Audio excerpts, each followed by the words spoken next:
Fala, rapaziada, meu nome é Sérgio Maribu. Hoje vamos trocar uma ideia com essa fera aqui, que é o Fábio Kikacau, historiador e super interessado no que acontece no meio das artes marciais, nos eventos. E é isso aí. Tudo bom, Fabão? Como é que você está?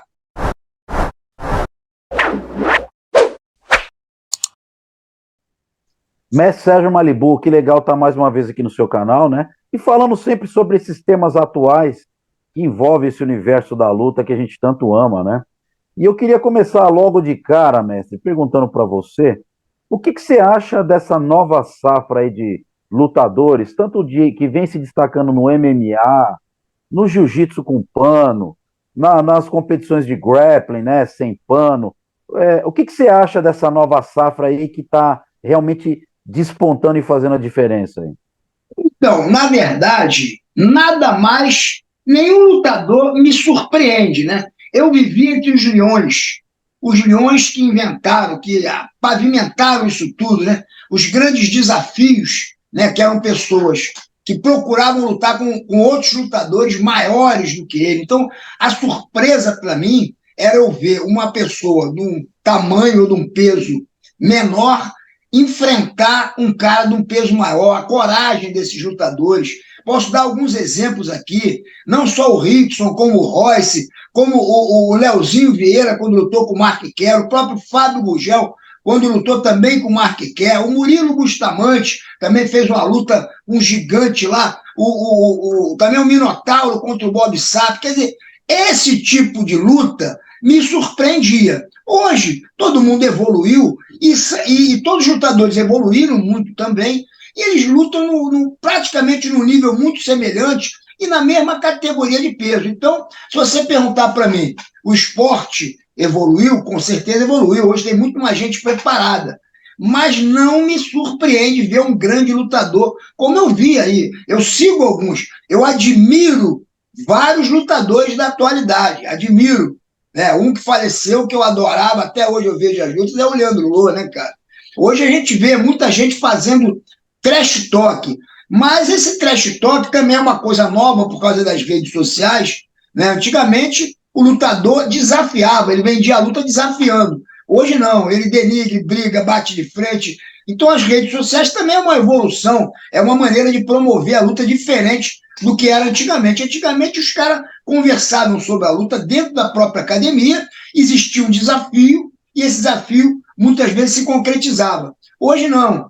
Eles não estão pensando muito para promover esse desafio, eles têm que meio que bater, xingar, falar da família. Isso aí é uma coisa que é moderna, né, cara? Que funciona, está funcionando. Mas uma coisa eu digo: nada disso, nenhum lutador hoje faz eu ficar surpreso. Eu realmente admiro, porque eu gosto de luta, então admiro um bom lutador, e claro que hoje nós temos grandes lutadores. Mestre, eu vou dizer por que que você não se surpreende com esses novos lutadores aí. Pela questão que esses lutadores do início, né, do que foi a maior revolução das artes marciais de todos os tempos, né, que foi a criação do Jiu-Jitsu Gracie e posteriormente a invenção do Vale Tudo, né, do UFC, na época que ainda era Vale Tudo, né, isso aí com certeza foi a maior revolução das artes marciais. Foi um processo que influenciou todo tipo de luta, né? Então isso foi revolucionário, né? O que você está falando aí, mestre, é um processo de evolução, né? Ou seja, é pegar o que esse pessoal, como Royce Gracie, né? Rickson Gracie, enfim, como essa primeira, né? O próprio Carson, enfim, toda essa primeira leva da família, né? Essa revolução que eles criaram, né? Esses desafios, eles fizeram uma coisa totalmente nova, né? E o que a gente vê hoje é um processo de evolução disso, né? E lógico, tem seu mérito, mas como você falou, não é tão assim impactante como esses primeiros lutadores que você falou, não é isso? Exatamente, Fabão. Eu sou um cara que eu costumo ir na onda da evolução, né? Eu não sou aquele cara que fico pensando só no passado, nos lutadores que fizeram o passado. Os lutadores que fizeram tudo acontecer do passado tem maior importância, eu acho que é a maior importância de todas, né? Mas eu costumo evoluir, né? Por exemplo, eu vou dar um exemplo. Nos nossos tempos, o lutador de jiu-jitsu, ele usava a base para trás, no pé de trás, né? A gente, a ideia nossa não era trocar, né? E com essa evolução toda, todo lutador tem que aprender a trocar. Então isso mudou. Então a base já passa a ser na perna da frente, aquela perna muito aberta que a gente tinha medo de tomar chute. Hoje o cara não abriu, tiver uma base muito firme ali, ele não consegue trocar. Então ele praticamente tem que mudar o jogo que era antigo, com a base para trás, que ninguém estava muito ligado no sprawl, nem nos clinches, né? E hoje, para poder clinchar, cara, ele tem que ter um time diferente e tem que realmente saber um pouco mais de trocação. Então, essas mudanças, também outra mudança que aconteceu foi nos eventos. Antigamente, só existia o evento de kimono e o de vale tudo. Quase não tinha, nas antigas mesmo, não tinha nem que luta sem kimono, era luta livre, era wrestling, né, que tinha, ou luta livre olímpica, né? Então, era aquelas de maiô, e wrestling mesmo, né, que se usava nas antigas. Então, hoje, tem vários eventos ligados ao grappling e ao no-gi, que valem uma série de chaves de pé, ou seja, evoluiu também para esse lado das chaves de pé, que inclusive os americanos tiraram muito proveito, que começaram a trabalhar isso, acho que muito mais do que o próprio brasileiro, que já conhecia algumas chaves de pé, mas eles realmente viraram especialistas.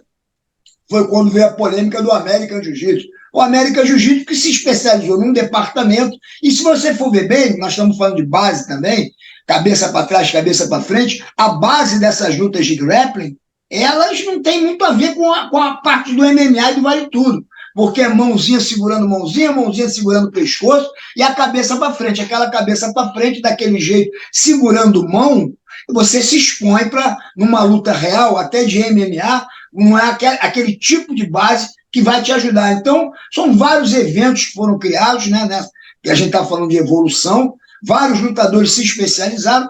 Fico muito feliz de ver o crescimento do esporte, novos eventos, né, novas regras. Agora temos novas regras, que às vezes a luta só é desempatada para quem escapa mais por exemplo, começa nas costas ou começa com o armlock engatado, e quem consegue escapar mais rápido, né, ganha o evento. Então são regras novas. E se você quiser entrar nessa onda de competição, que eu acho muito bacana, porque no nosso tempo não tinha. Nossos tempos era um campeonato um ou outro de jiu-jitsu. Estou falando na década do começo de 80, né? 70 e 80 não tinha quase campeonato de jiu-jitsu. E muito menos vale tudo. Vale tudo era raro, teve uma época até que foi proibido.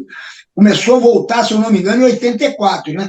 Então, hoje tem eventos de todos os lugares, tem fim de semana que tem campeonato em tudo quanto é lugar do mundo, né, cara? Com kimono, sem kimono, com a regra X, com a regra Y, com a regra Z. Então, acho que isso é bom para os atletas, bom para os professores que querem se atualizar, porque se você não se atualizar, você vai ficar restrito a só um departamento de um jiu-jitsu que cresceu demais, né, cara?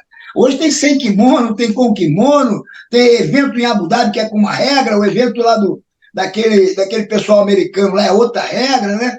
O grappling, né? O grappling, né? Então, eu acho que os professores, né, já é um outro tema que a gente pode vir a falar depois também, eu procuro me atualizar.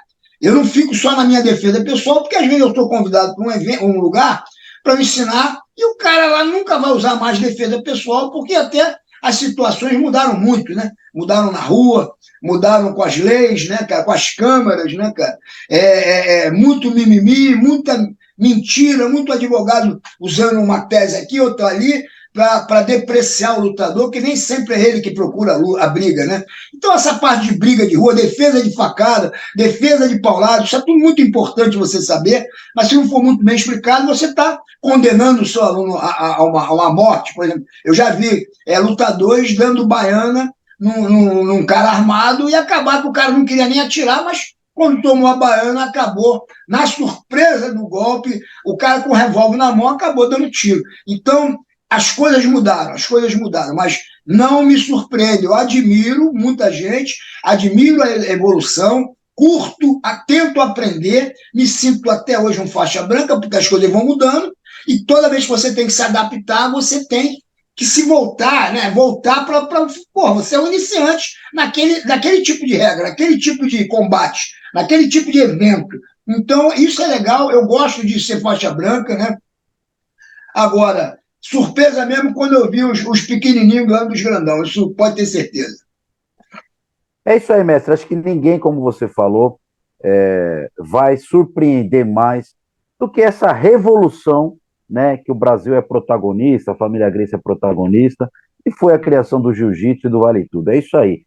Ninguém realmente agora vai ter o impacto que esse pessoal do início, né, desde a década de 30, começando com Carlos Gracie, Célio Gracie, enfim, até Jorge chegar essa Grace, Jorge Gracie, exatamente Carson, enfim, ninguém mais vai causar tanto impacto quanto esses mestres, e a gente tem realmente que reverenciar eles. É isso aí.